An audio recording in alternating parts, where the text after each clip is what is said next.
Hello friends, ఈ రోజు మనం ఈ వీడియోలో వచ్చేసి స్పోకెన్ ఇంగ్లీష్ క్లాసెస్ గురించి తెలుసుకుంటున్నాం. అంటే ఇంగ్లీష్ లో ఎలా మాట్లాడాలి, ఇంగ్లీష్ మాట్లాడాలంటే మొదటి పదం నుంచి నేర్చుకోవాలి. ఫస్ట్ ఏందనేది ఇది డే 1. ఈ రోజు మొదటి రోజు. ఈ రోజు జరిగేటటువంటి క్లాసెసే ఫస్ట్ క్లాస్. ఇది మీకు ఇంగ్లీష్ నేర్చుకోవడానికి పునాది వంటిది, అంటే బేసిక్ అనమాట. ఇంగ్లీష్ ఇక మాట్లాడాలి 100% కాన్ఫిడెంట్ ఉన్న వాళ్ళు ఈ నుంచి ఒక 12 వీడియోస్ మాత్రమే ఉంటాయి, డే 1 నుంచి డే 12. ఇవి చూసి ఇస్తే మీకు దాదాపు 80 to 90% ఇంగ్లీష్ అనేది వచ్చేస్తుంది. నార్మల్ ఇంగ్లీష్, మీకు వేరే బట్టి పట్టాల్సిన అవసరం ఉండదు, వేరే ఎక్కడ నేర్చుకోవాల్సిన అవసరం ఉండదు. జస్ట్ మీకు అర్థమైపోద్ది అనమాట ఏ విధంగా అనేది. సింపుల్ వేలో మీకు ఈజీగా ఎక్స్ప్లెయిన్ చేస్తాయి ఇందులో. ఇది ఏంటంటే మన నార్మల్ గా సింపుల్ ప్రెసెంట్ టెన్స్ మనకి 12 ఉంటాయి కదా.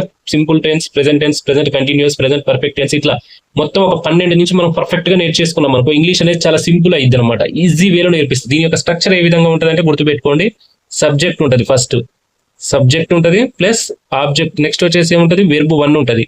నెక్స్ట్ వచ్చేసి ఆబ్జెక్ట్, ఎక్స్ట్రా వర్డ్స్, అది మన ఇష్టం, అది యాడ్ చేసుకుంటాం. యాడ్ చేసి సబ్జెక్ట్ అంటే మనకి ఇంగ్లీష్ లో ఏముంటాయి, మనకు తెలిసినవి అయితే అందరికీ తెలుసు కదా. సబ్జెక్ట్స్ ఏముంటాయి మనకు, సబ్జెక్ట్స్ ఏముంటాయి, I, we, you, they, he, she, ఇవే కదా ఉండేవి మనకు.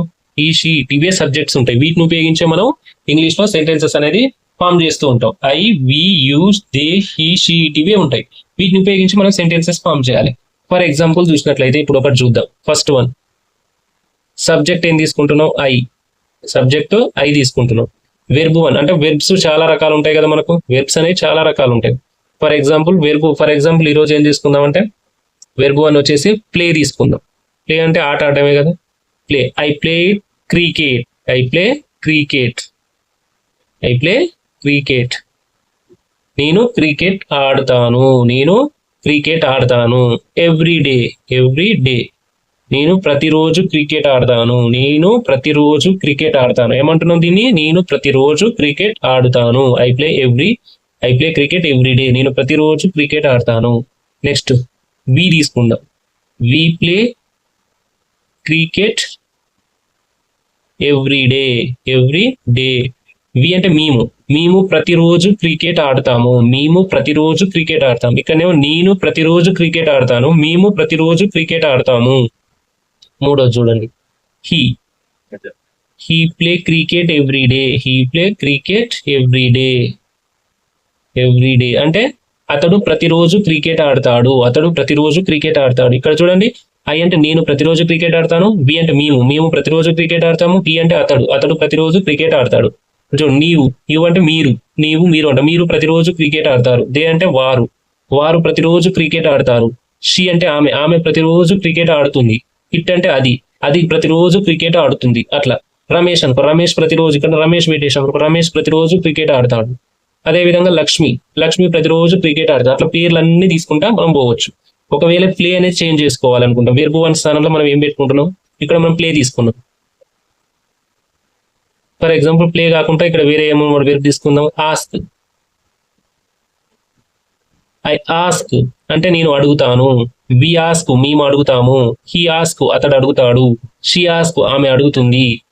ఆస్క్ మీ అంటే నన్ను, వెర్బ్ 1 అట్లా పెట్టుకుంది. ఐ ఆస్క్ మీ, నేను ask me, we ask me, he ask me. అట్లా నేనే అడుగుతాను, మేము నిన్ను అడుగుతాము, అతను నిన్ను అడుగుతాడు. ఇట్లా ఈ విధంగా సెంటెన్సెస్ అనేది ఫామ్ చేసుకోవచ్చు అనమాట. మనకి ఇప్పుడు ఇది అర్థమైంది కదా.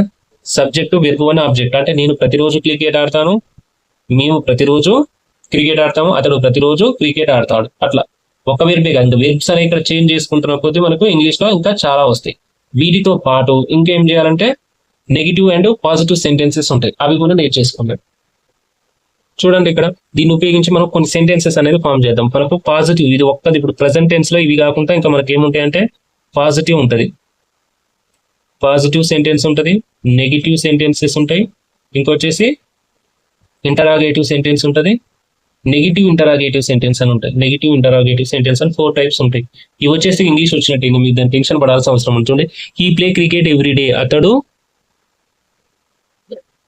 ప్రతిరోజు క్రికెట్ ఆడతాడు. ప్రతిరోజు క్రికెట్ ఆడుతాడు.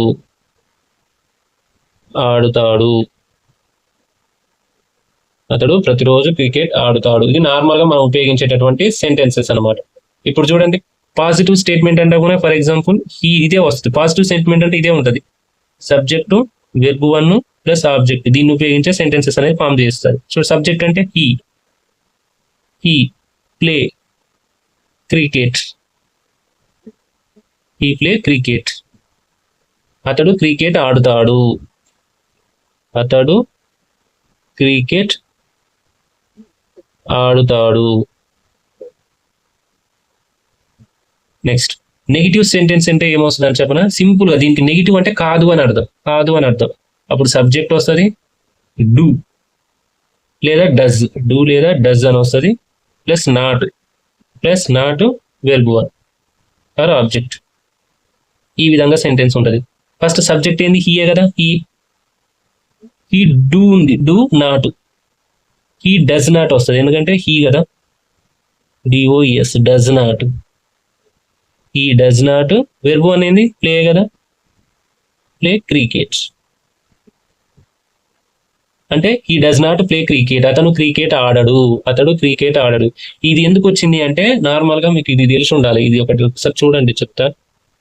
ఐకి వి యు దే ఇవి వచ్చినప్పుడు ఏమొస్తుంది అంటే డూ వస్తుంది.